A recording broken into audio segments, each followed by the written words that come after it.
everyone. Thank you so much for joining us tonight. We are so excited to have you. It is Wednesday. We are halfway through the week. My name is Maddie, and I'm a bookseller here at the Novel Neighbor, an independent, woman-owned and operated bookstore in St. Louis, Missouri. But if you are not in St. Louis, don't worry, because we do know how to use the mail. And if you are not in St. Louis and you need a copy of the reunion mailed to you, you are in luck, because we have signed book plates. We love romance at the Novel Neighbor, and we love talking to authors, so it's always a real thrill when our interests overlap like they're going to tonight. And we're going to be talking about an incredibly fun debut romance novel. It's a second chance. It's set in California, so it's a really great antidote to the really rainy weather that we've been having all day here. But first, I'd like to introduce our conversation partners, Emily Wibberley and Austin Siegemund-Broka. Emily Wibberley and Austin Siegemund-Broka met and fell in love in high school. Austin went on to graduate from Harvard, while Emily graduated from Princeton. Together, they are the authors of The Roughest Draft, as well as several novels about romance for teens. Now married, they live in Los Angeles, where they continue to take daily inspiration from their own love story. Emily and Austin are here with us tonight to speak with Kayla Olson, author of The Reunion, her debut adult romance novel. Kayla is the author of 2 books for young adults and The Reunion, and whether writing at her desk or curled up with when not writing at her desk or curled up with a good book, she can most often be found with a fresh cup of coffee or at least one cat. We are so excited to have Emily, Austin, and Kayla here tonight. I'm going to go ahead and bring them in now. Okay, incredible. Everybody's here. Hi. I'm going to go ahead and I'm going to let you three get the conversation rolling. I'm going to background myself, but I will be back at the end of our time together to read you some audience questions. So if you are watching this and you have a question for one, 2, or all of our authors, just pop it in the chat and we will get to as many as we can at the end of the night. But for right now, take it away. Let's do it. We are so excited to be here working with the Novel Neighbor and welcoming into the romance community and this remarkable book, our dear friend, Kayla Olson, and The Reunion. This is everything you've heard. It's a phenomenal, gorgeous, such a fun romance set in the glittering skyscrapers and the sunny hills of Los Angeles, of Hollywood, from which we join you. We've actually had a fair spot of rain ourselves, so we can't take too much credit as an antidote, but what will is the gorgeous scenery, the effervescence in this book.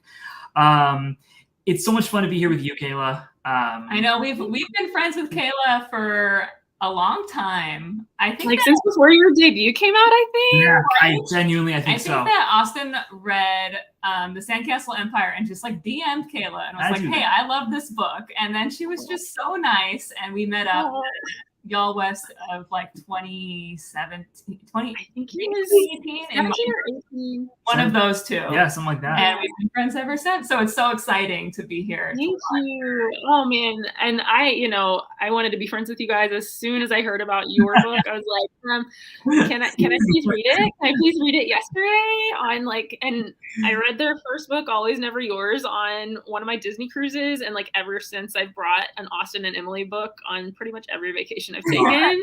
It's an honor. And I think I read one at home during the pandemic. And it was really, really weird because I was like, these are my cruise buddies. Yes, we are so excited. And I guess to kick things off, do you want to pitch what The Reunion is about? Sure, yes.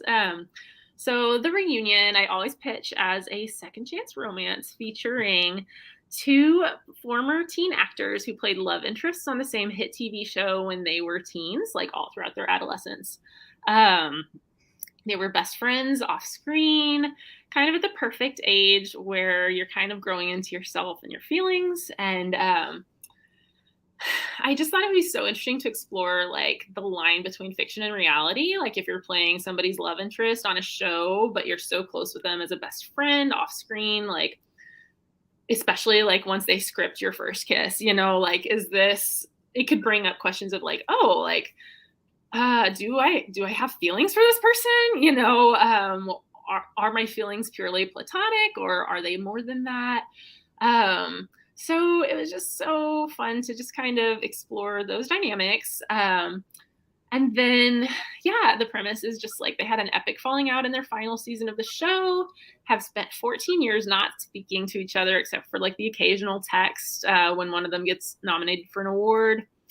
But now it's kind of a forced proximity situation. They're coming back to film one last episode, a reunion of their TV show, and get the chance to pick up exactly where they left off, like for better and for worse. So it is perfect. I mean, you've just named two of our favorite tropes right in the line there. So we'll get back to that.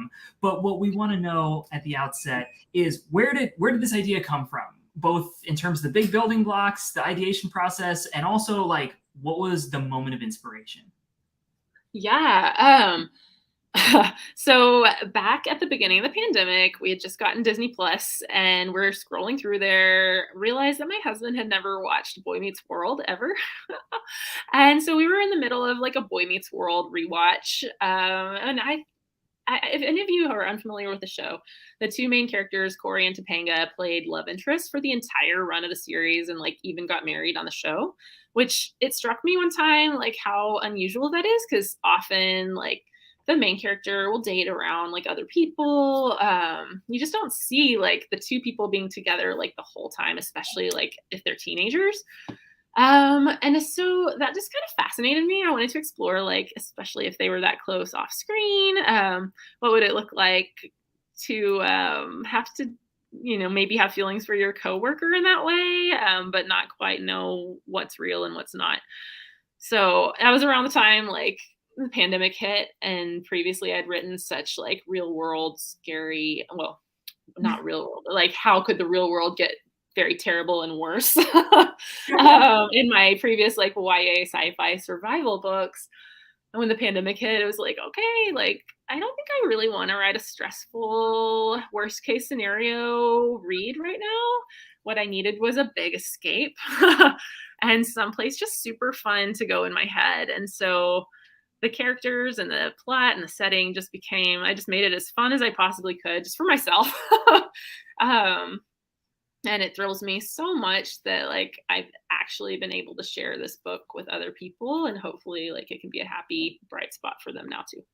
Oh, absolutely. Very much so. And it's funny, it was inspired from Boy Meets World. Like when I read it, I was in the middle of a Felicity watch. Mm-hmm. So for me, I was like, this just really is hitting in the same Felicity like space of, I think it's like all of those kind of like 90s, 2000s like nostalgic shows that I feel like they never get old. Like you just watch them and they're just like, really watchable.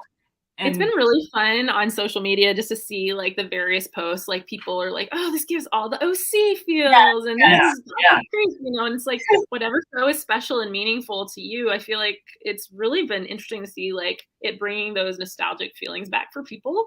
Yeah, I think because so many of those, I think Felicity in particular, like the two stars did date like while they so often happen like in many of those the OC shows as well. Yeah, these actors are dating each other.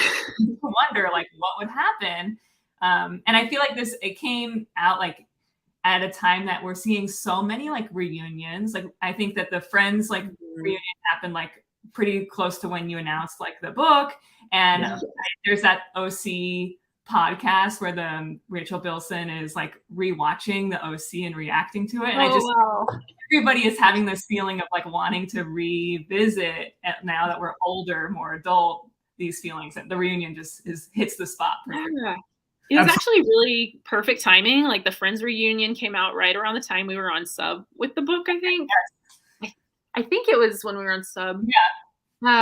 Because I remember telling Holly and Taylor, I was like, okay, like I feel like we need to get this out, like right when it's like timely in the news. I mean, it works. Isn't that great? So, it's it was really good timing, and I just, especially with like the Jennifer Aniston and David Schwimmer aspect, didn't they like talk about how they secretly had feelings for each other in the first season? And I was like, no, that's like my book. So that's what we were going to ask. So Boy Meets World was a key inspiration, and it's been so fun, us observing as well, to see readers graft their own, 90s teen drama Rorschach test onto this. As you developed the idea, were there other famous shows, famous pairings that you drew from? It's such a great like edge of familiar combination of lots of different series.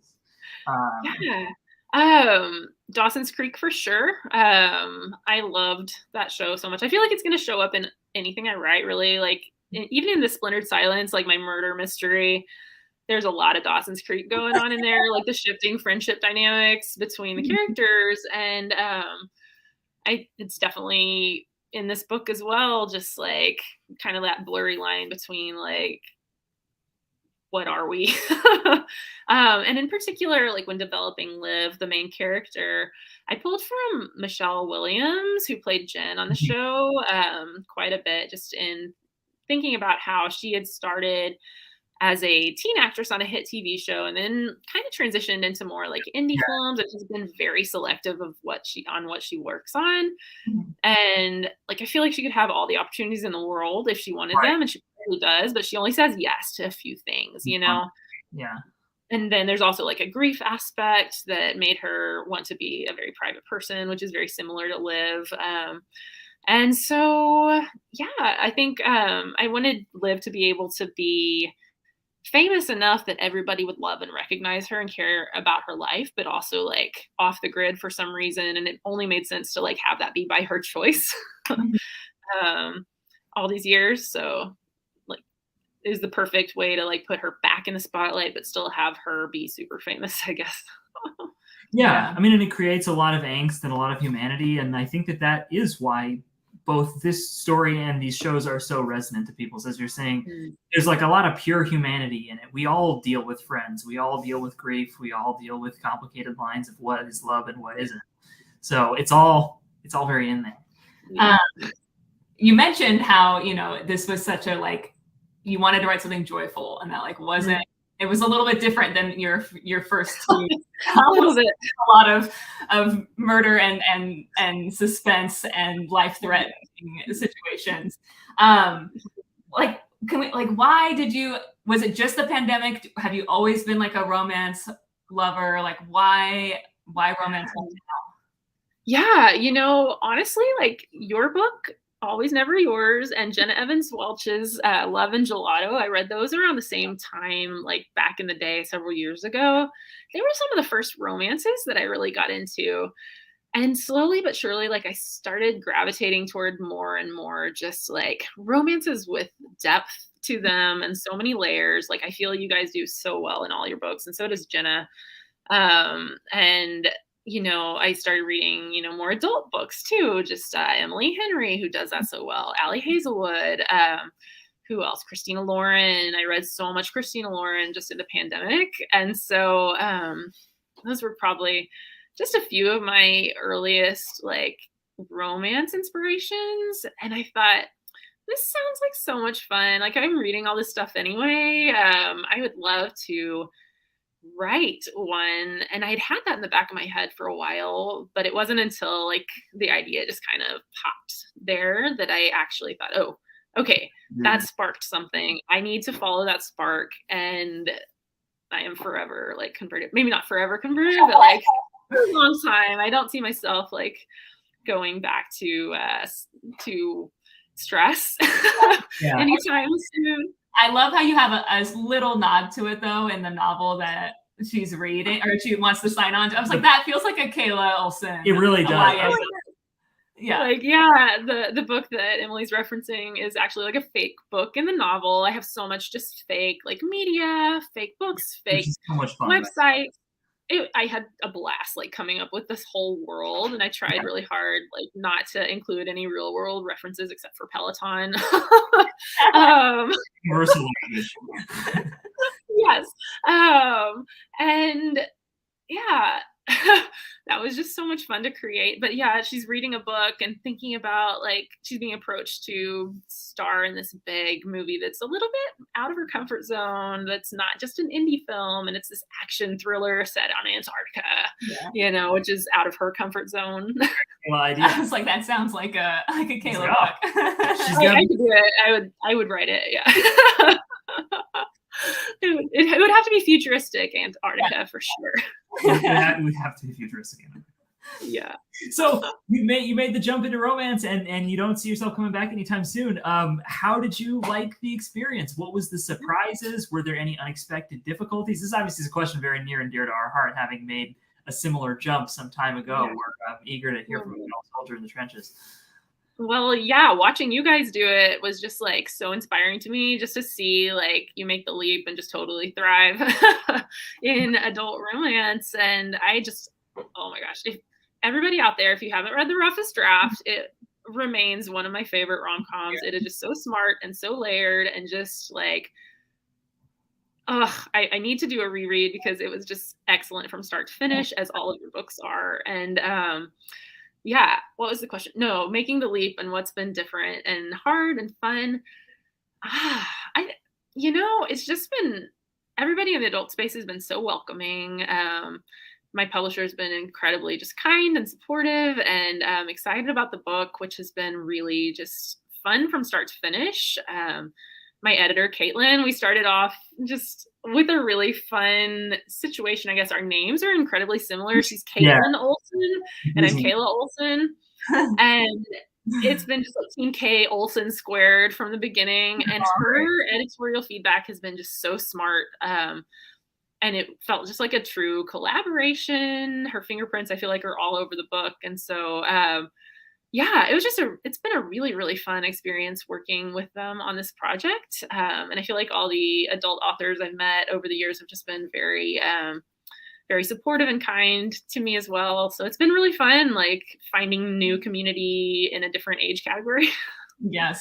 And the different, like, was it hard to translate, like, you come from writing these like big stakes books, and then big world building. You're coming into like, there's still huge stakes in a romance, but they're personal. You're not saving the world. Like, you are like setting yourself up for a happy life.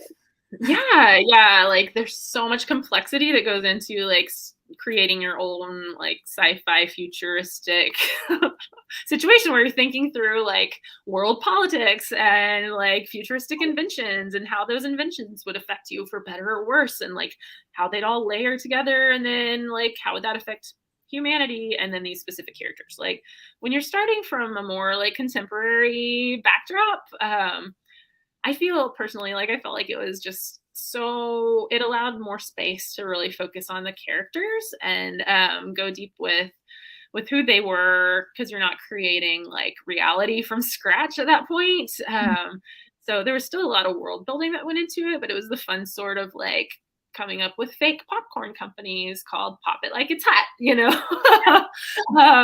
different sort of world building. Oh yeah, like it really shows. You've done such a notably good job with it. I actually was a Hollywood journalist for a few years back, much pre-pandemic, and I was struck by how many of the details seem, sort of viscerally on point. The publicist meetings in the hotel restaurant, and the way, the look and feel of gala dinners and stuff is like, oh yeah, this is exactly right. Not to mention the interstitials, which are such a fun part of the book, and more people should do stuff like that because it really works great. What kind of research and immersion did you do to kind of think out this entire world? Yeah, so thank you. First, that means so much coming from you, like especially with your background and as an LA person who's lived in that world. Like, my experience from that has, a lot of my research has just come from like the cumulative years of being a person on the internet and observing different, there's so many different kinds of articles on the internet, whether it's like your Hollywood Reporter, Deadline, or your like enthusiastic 6 exclamation points every sentence blogger.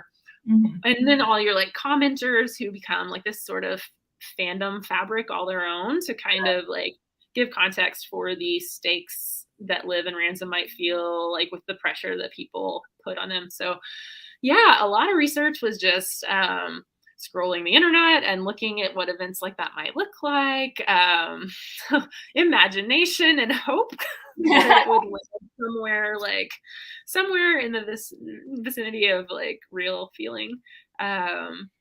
the rooftop dinner actually that Liv has with her team, her agent, and her publicist, and her assistant. I actually stayed at that hotel when I came out to LA one time and had a rooftop dinner all my own with a friend who came to meet me. And I thought it might be a really fun place to set it. But I do remember, like, there's a line in the book somewhere that says, like, Liv isn't worried about, like, anybody overhearing their conversation because everybody on the rooftop either, like, is speaking so loudly because they want to be known, like, they want other people to hear them and notice them. So they can become famous, or, like, people just are too famous to care, so it's like that sweet spot of, like, she has privacy there because that's kind of the vibe on the roof. I definitely felt that way when I was there myself. Like, there was this really loud, like, boisterous group that was, like, you could tell they wanted someone to overhear them and, like, think that they were the next best thing. Who knows who they were, but and then there were other people just, like, quietly sipping their champagne and, like, having very, very confidential but confident, not showy conversations, and that's how you knew, like, those were the serious people.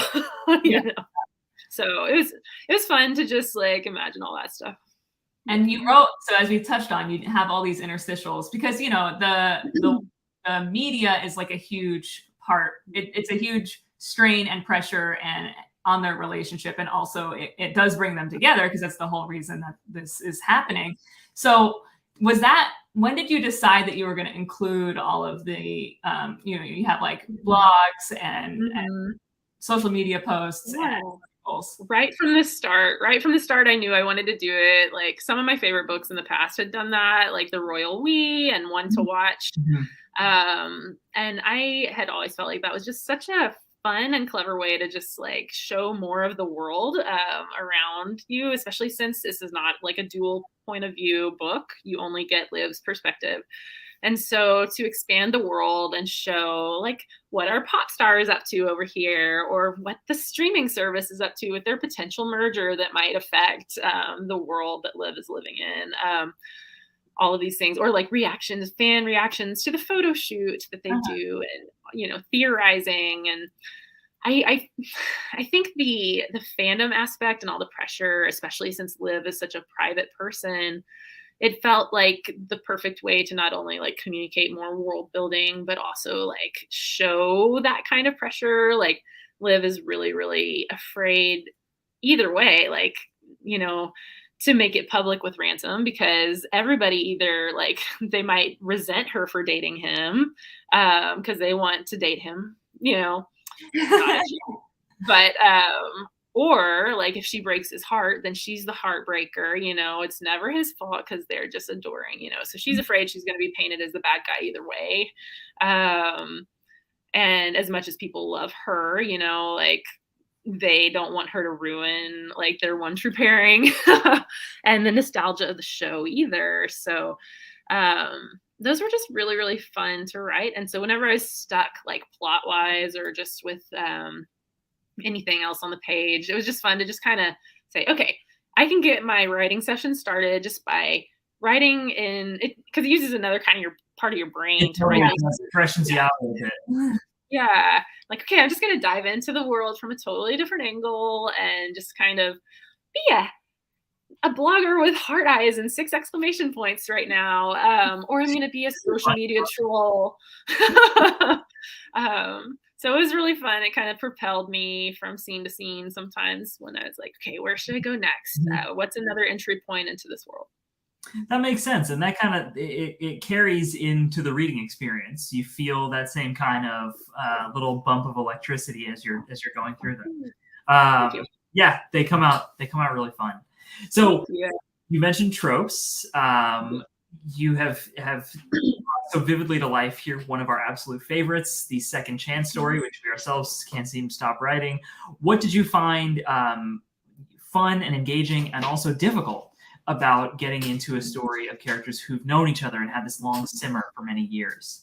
Yes, like, it needed to be the perfect balance of they know each other so well, or at least they did, and enough time to where they've grown apart as adults to kind of have the chance to still have enough to connect over and like pick up where they left off, but have a lot to still discover about each other just as adults with all their 14 years worth of history that they haven't been a part of for each other.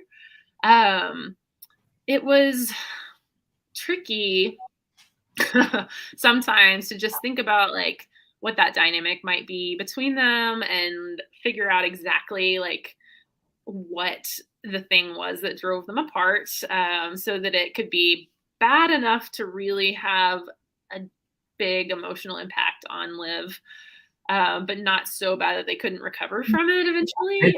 Big challenge. That's the $1 million question, right? So yeah, it's just like, you know, it took a little while to settle on exactly what that thing was and figure out like exactly like how much of it to reveal early on and how much to save for the end. So that was probably that took a lot of thought and journaling and trial and error. And Caitlin, my editor, had so many good thoughts on the best way to make that come through in the book. So I'm incredibly grateful for her insights. Yeah. What would you say, without spoilers, is your favorite part of the book? I'm always torn between the red carpet scene where they see each other for the first time again, toward the beginning of the book. It's like chapter 3 or 4. Yes. And then there's a sunset beach date that happens about, you know, somewhere in there. Somewhere.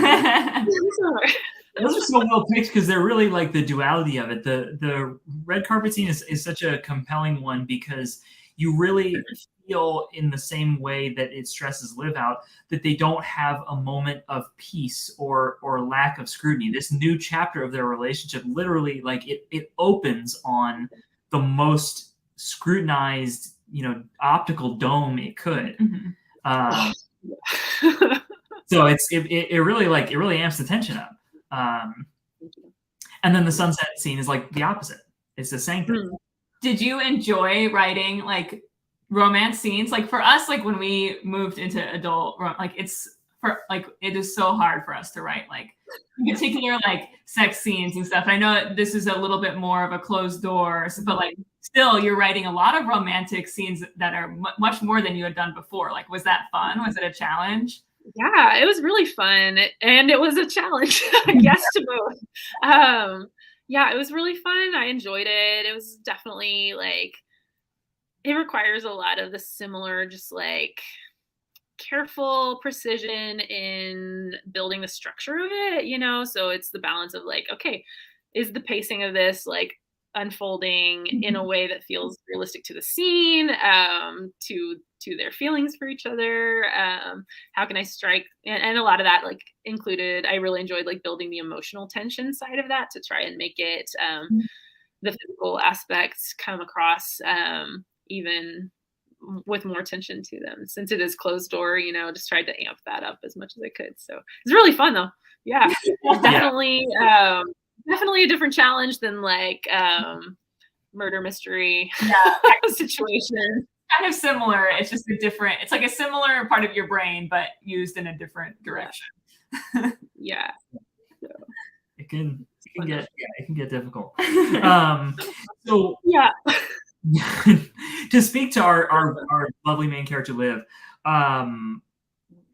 we all put ourselves in our characters to some extent. It's little pieces that we borrow and then other things that feel like more of reaches. Is there anything you felt really resonated with yourself in her? And conversely, what were the aspects of her that were less natural and took more muscle to render? Yeah, that is a great question. I think in the book a lot, Liv has taken a break from the spotlight because of the massive pressure that she's under. She just needs to get away from it all, go off the grid, both because she's sick of the Hollywood spotlight and because of the fallout that she had with Ransom. So she's like recovering from all these things. Eventually she comes back because she, discovers like she misses the art of it all. And just it's built into her system to just like, she feels like acting is in her blood, and like maybe she just really enjoys the process of creating different characters and inhabiting these people and making art out of it, which is why she like gravitates toward indies instead of just like these big flashy blockbusters, right? And I thought it was really, I don't know, as I wrote it, I was thinking, that's interesting. Like it's similar to being a writer somehow, sometimes too, because there's the writing aspect of, maybe you really want to write a book, or I also like have a singing, songwriting background. And before I even decided to write, I was like, I think I'm much more the sort of person to like sit alone at a desk during the day with my coffee and write long form stories, as opposed to like singing in a smoky bar with my beer for a giant crowd,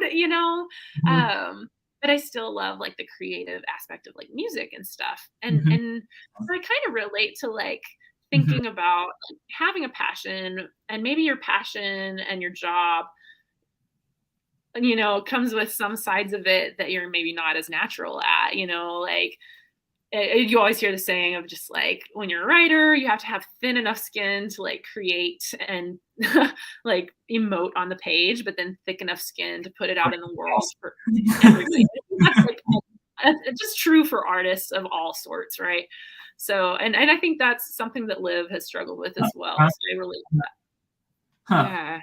Yeah. But That's so interesting. Yeah. What would you say was the hardest part of writing this book? Was it before you, like when you were writing it on your own? Because you just like, you wrote the whole book and then you sent it to your agents and then you did more edits with the editor. So what would you say was the hardest part? Oh, let's see. Maybe figuring out exactly like Liv's relational situation. In the very first draft, she had a boyfriend, and like he was like a whole subplot, and he has been reduced to like 2 lines in the whole like, no, in chapter like 4 or something, he had like a lot of time on the page before. She was going through a breakup in real time. It's much better now. Trust me. My various critique partners, I think Rebecca Fabian was one of the first ones who, and y'all are friends with Rebecca too. She was the first one to be just like, you need to ditch the boyfriend,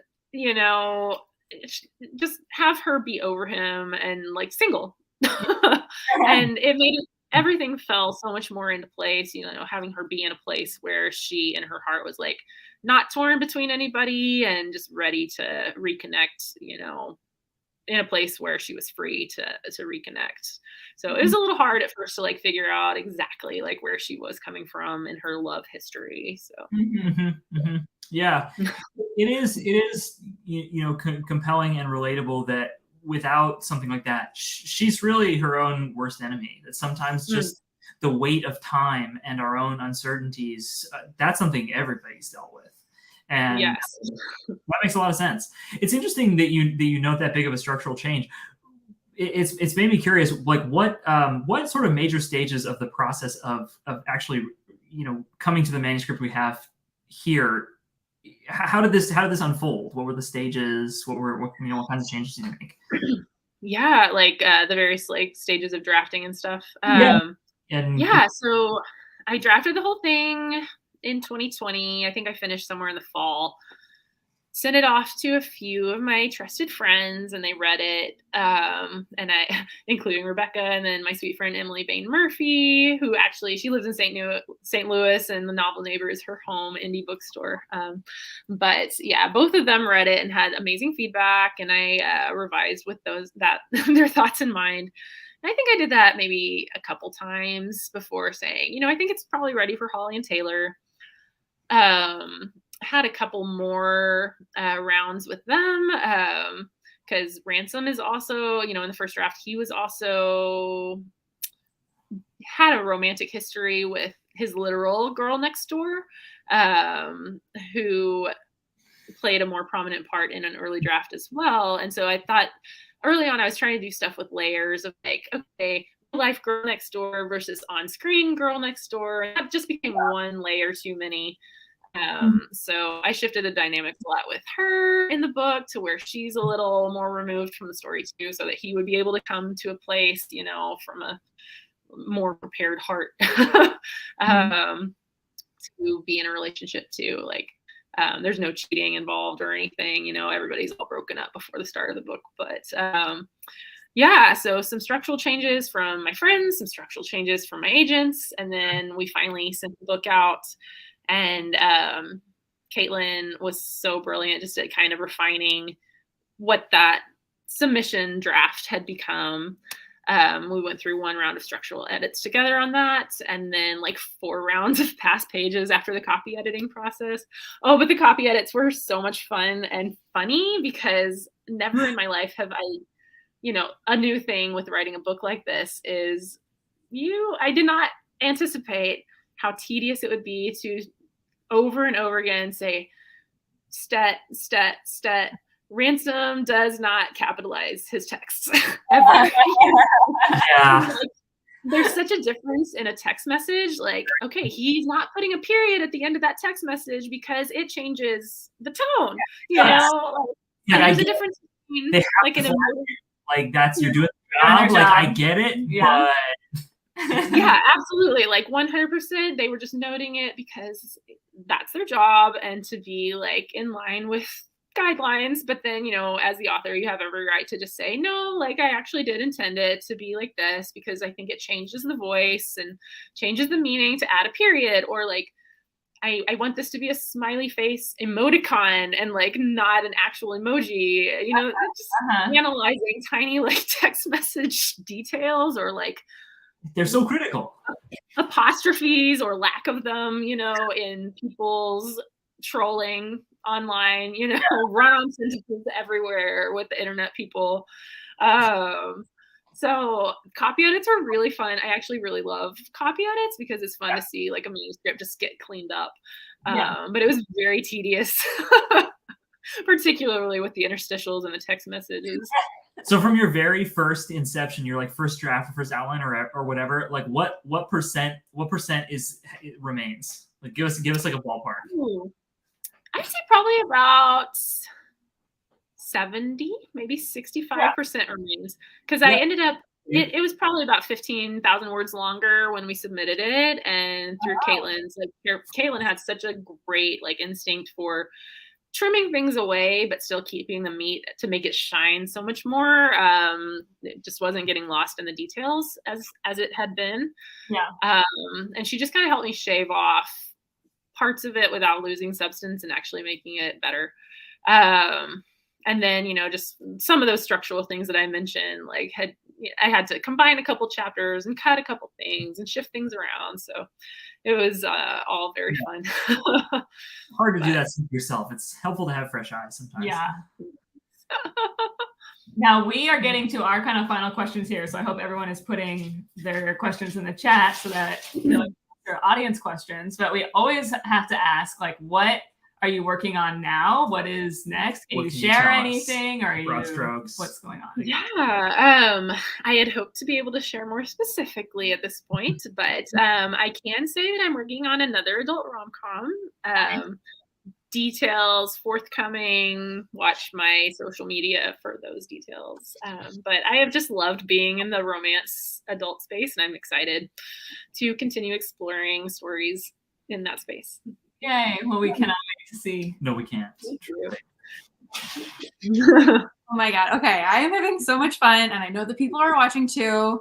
And I'm so glad that you talked about the interstitials in this book, because they were genuinely like, I love a book with interstitials, and the Novel Neighbor does a reading challenge. And one of our reading challenge prompts this year is a mixed media book or a book with interstitials. And the reunion, there we go. That counts. So if you're watching and you're like, God, what am I going to read for that prompt? It's right here.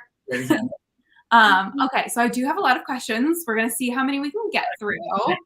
Okay, so, we have talked a bit about your favorite scenes to write, like the best ones, of course, and how much you loved writing in the interstitials, Kayla. But without giving too much away, is there any other scene that you really loved to write, or that was a real challenge to write, or just the most fun that you want to talk about? There were a couple that were really fun. I'll say I really enjoyed writing. There's a pool scene at Ransom's house I really enjoyed writing. And, some trailer scenes were pretty fun to write. Yeah, those were fun. No spoilers, but they were fun. And challenging for reasons already. It's tough, like, as a bookseller, having read it, I just want to be like, well, what about this? Well, what about that? Well, what about that? Feel free to ask later.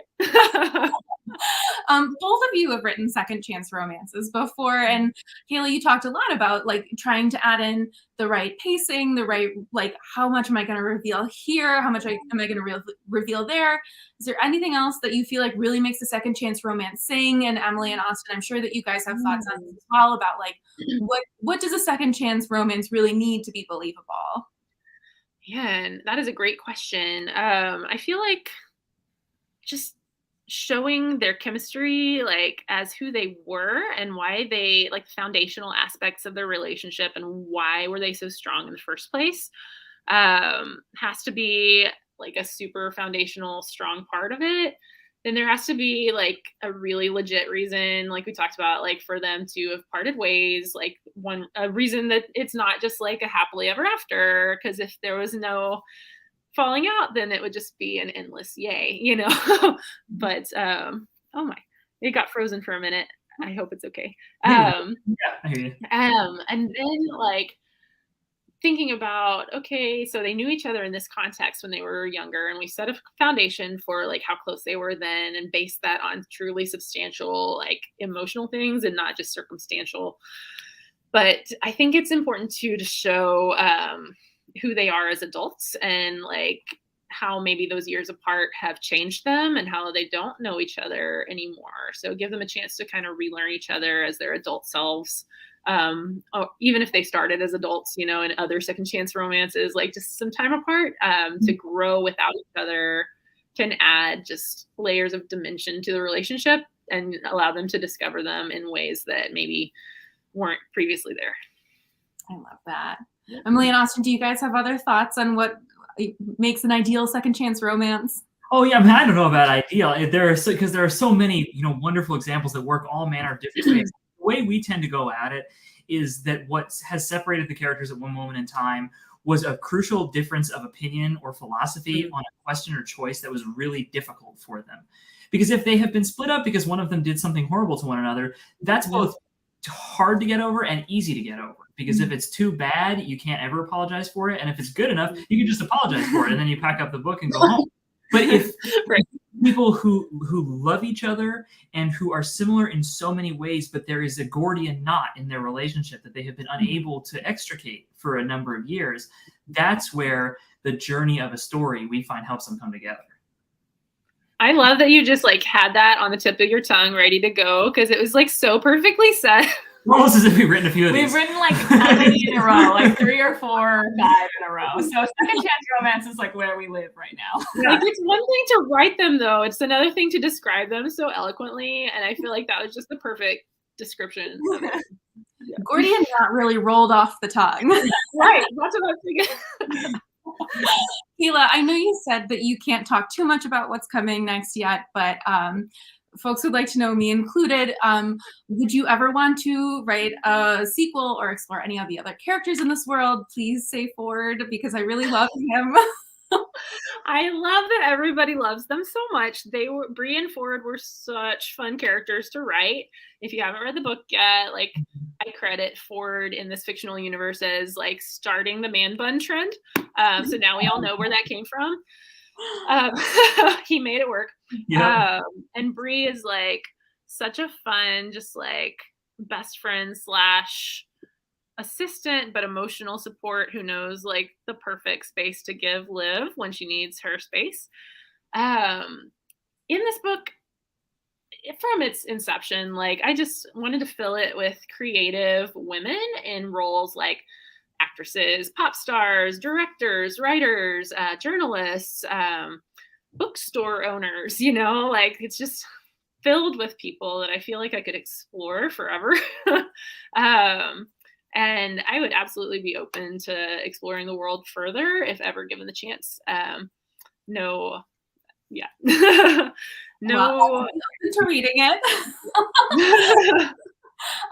Okay, so all three of you are coming from writing YA, which, as you mentioned, like can be a little different, particularly in STEAM levels. But is there anything about writing YA that you were like, whoa, that was actually a really good skill to hone when it comes to writing romance? That's an interesting way of putting it. I feel like nobody's asked that question from that direction. So I appreciate that. Yeah. Do you have an answer off the top of your head? Let's see. I mean, I feel like we approach our adult romance in a similar direction in that they are kind of both coming of, like, I feel you have a coming of age in high school, and then like in your 30s, you have another coming of age where you're like, especially like now, you know, we talk about how like the millennial generation and like, you know, people don't necessarily own homes, or like it's not the same as our parents' generations. And so it feels like you have a second like coming of age later in life where you like reevaluate the choices that you made as a teenager, and you're like, are those still like fitting, or do I need to like go in a different direction? So in that sense, like it is similar in philosophy to us. Yeah. I love that. I'm having a hard time like coming up with specifics there because my YA books are so different. But I've always described them like and thought of them really as like contemporary stories set against like a sci-fi backdrop. I've always loved like the relational aspects and felt like the sci-fi-ness was just kind of a vessel to, you know, carry my characters through. And so switching over to contemporary romance wasn't all that different in some aspects, you know, of exploring, you know, like I mentioned, the Dawson's Creek will show up and everything. And, you know, whether that's on a space station years in the future or like in Hollywood, you know. So I think some of that translated pretty well to writing this book. I love that. Writing can be like such a personal endeavor. Do you feel like anything of yourself or your own love life ever makes it into your books if you feel like sharing? Man, yeah, I mean, it's hard to say. I think there's always, you know, it's always been hard, you know, stories of like friendship and platonic situations, like finding the line between that.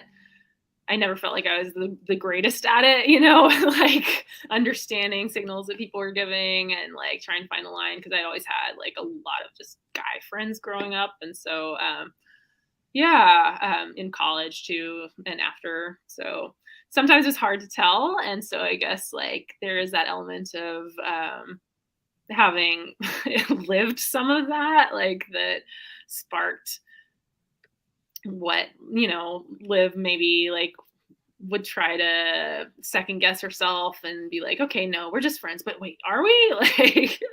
Like he's confiding in me, but like, what does that mean? What does he feel? But I don't want to ruin anything, you know? And even my husband's sitting right here. And so like, when we first dated, you know, we went on a date and I had so much fun, and it was like a 3-hour date. And then I started getting a crush on him, and 2 weeks went by or something, and he's looking at me. Like 2 weeks went by and he hadn't asked me out again. And I was like, so I had fun. And he was like, let's just be friends. And I had gotten like this massive crush in the meantime. And so to hear that, I was like, oh, okay. I guess I read that wrong, you know. But then we were just friends and just like focused on being platonic for 6 months or something. But then we just kept hanging out, like game nights and Six Flags and group events. We went to a concert and just kind of kept gravitating toward each other. And so like in that time, it was a very like confusing for a little while of like, okay, like I feel these things and I think he does too. But like, yeah. But you don't want to like ruin it if you're just going to be friends because you value that relationship. Eventually he came back from Thanksgiving break and was like, I couldn't stop talking about you to my family. And we should be dating. And we started dating and never stopped. So So a lot of this went in here. Yeah. This is like very real, raw feeling. yeah. I have not been asked that question before, so forgive me for taking a little while to like find the center. I'm always just so excited when I get to ask, especially with a tour schedule as busy as yours, like when I get to ask a question that nobody has asked before, although we are like, I mean, it's a pretty fresh book. So we got lucky and we're in at the top. So almost new. I'll have an answer ready to go next time. Yeah. When we see you here in a year and a half. Yeah. One question we always love asking, and Emily and Austin, I don't know if you want to do this from Katrina and Nathan's point of view, or if you want to give some teasers about Eliza and Graham, but what do you think would happen if your characters met each other in real life? Like our characters met Kayla's characters? Yeah. Oh. Well, I think that absolutely one or both of Liv and Ransom could star in maybe one of the book to movie adaptations of Nathan and Katrina's. It would Yes. be a great honor. Yes. I feel like they would have zero chill. I feel like Yeah. you know, like Kayla's characters are universally beloved people. I know, you know, Eliza comes from an acting background, so and is also just an effervescent and entertainment loving person. So she'd be freaking out. I think it would be like this was all she would talk about for days, and you know, Graham would listen for days. Yes, I could totally see that. Having read both books, I'm like, yes, yeah. I think that they would really enjoy each other and probably become close, like in the production, especially with like Katrina and Nathan. Yeah, I could see it. I feel like this is the crossover we never could. Yes. I love it. Yeah. You have to start putting in Easter eggs for all of your mutual. Interconnected universe. I love that. I love crossovers. Okay, so Kayla, it sounds like Kayla. I'm so sorry, Kayla. It sounds like you are ready to write more romance, and Emily and Austin, you're about to publish your second book. What are some romance tropes that you all are dying to write into your books? Maybe the next one, but like something that you would just love to dip your toes into. I love fake dating. I love like secret identities too, or like hidden, like can't like just like there's high stakes if anybody finds out about it, basically. Like it's similar to this, but yeah, I like fake dating. I have others in my head, but I feel like that would be spoilery about it. Oh, okay. We keep writing second chance romance, but I will say that a fun thing that we thought of doing when we were writing Do I Know You, which comes out next week, was, I mean, we wanted to do a marriage in trouble book, and so that's our marriage in trouble book, which like is a subset of second chance romance. It kind of functions the same, but with it does function the same. But we love There's Only One Bed, but what we wanted to do in Do I Know You was there's two beds. It's a married couple who has to go from one bed to two beds, and then you have to try to get back into the one bed. So we wanted to flip that one a little bit and have a little fun. I loved that aspect. Okay, it would be fun too to do like enemies to lovers. I think would be really fun. Like you got friends to lovers in one book, and enemies to lovers would be really fun. You know, we one of these days we'd love to start writing a story about folks who don't know each other when the book starts. Imagine that. I would love an enemies to lovers fake dating, all of my favorite things, one bed, just like a real trope soup for me. So if you could keep that in mind, yeah, when you all are writing your next books, just be like, hey, remember that girl? I feel like trope soup would be the perfect name for like a rom-com mockumentary. Also, like Christopher Guest. It's a fantastic time. When we get a hero who has a lot of like hot man names, I call that hot man name word salad. And we did over the summer for Romance Bookstore Day, we did a sleepover here at the Novel Neighbor with our romance book club, which actually read the Roughest Draft last year. Oh, that's so and we did like a lot of fun games, but one of them was I made up a hot man named word salad generator. So you picked like the first letter of your first name, the first letter of your second name, and then you got your hot man named word salad. It's funny.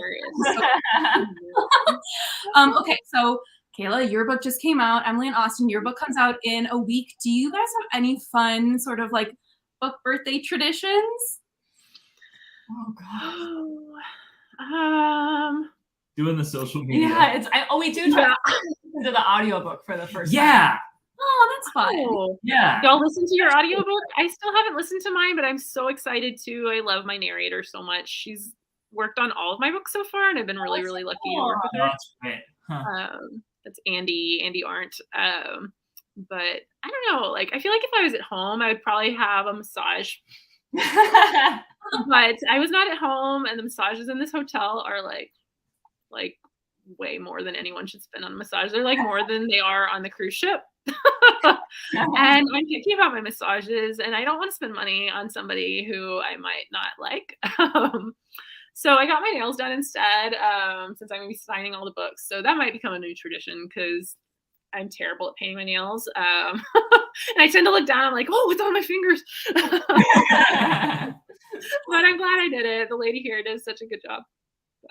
Love that. Yeah, that's so Oh, and fun. getting coffee. I got to get my coffee just so I can have a special like moment to just kind of take everything in and like sit there in silence amid like all the social media and just make space for that, because it can be so overwhelming sometimes to just like put pressure on yourself to just be like, oh, I have to respond to everything immediately, when really like it's also important to just like take a breath and sit there and be still for a minute and think about, my husband is laughing so hard.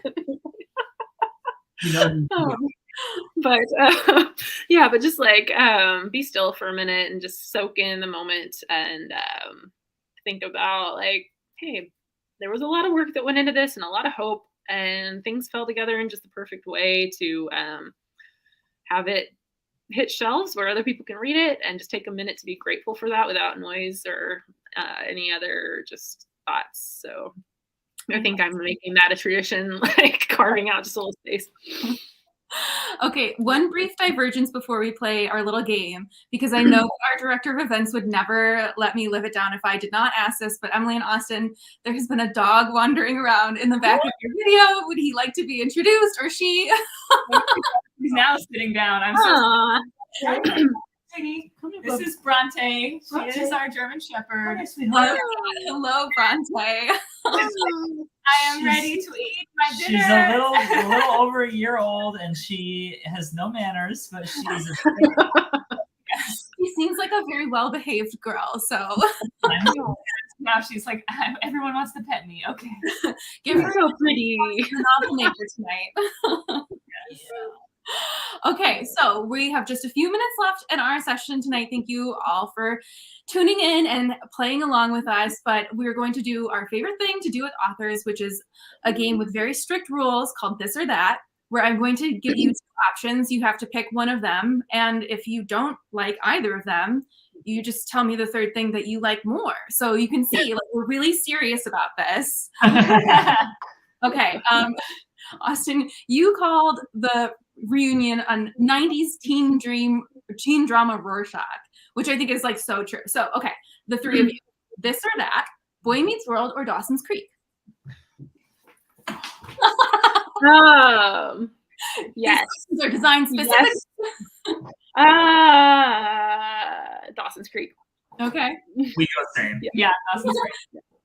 Would you consider yourself a Lorelai or a Rory? I never watched it. Oh my god! It's actually funny because I felt a lot of Liv in. Yes. But anyway. Rory for sure. I 100% have always. Yeah, she was a huge influence on my life. Honestly, yes. Rory as well. Yeah. We're very stick up our butt people. I was going to say, Kayla, I think you're a Rory too, but not because I think you would stick up your butt. No, when you said that, I was like, I feel like I would identify with her. Really targeted as somebody who also identifies as a Rory. No, yeah. Okay, That's would you rather do like a full glam red carpet photo shoot or a photo shoot with kittens? Ooh.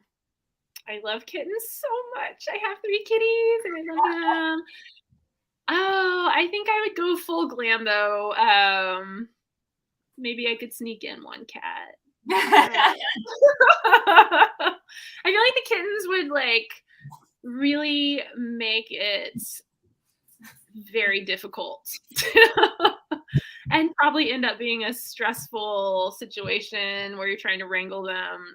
So I think I would enjoy the experience a little more with the red carpet. Your every day is with kittens on your lap. This too. is true. So you experience that constantly. Yes. I They are probably very sweet. because we don't have a cat. So. Strong team kittens. Love that. Would you rather have a nice ice cold Chardonnay or a nice ice cold strawberry milkshake?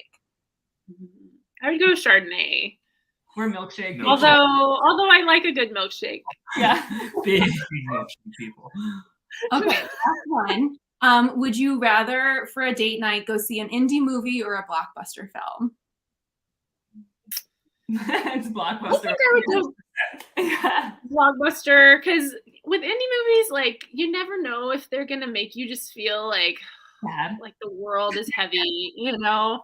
And I can appreciate like a really well done one, but if you're going on a date, you probably want to have like it's like reading a rom-com, you know, a guarantee of like a good experience of happy endings.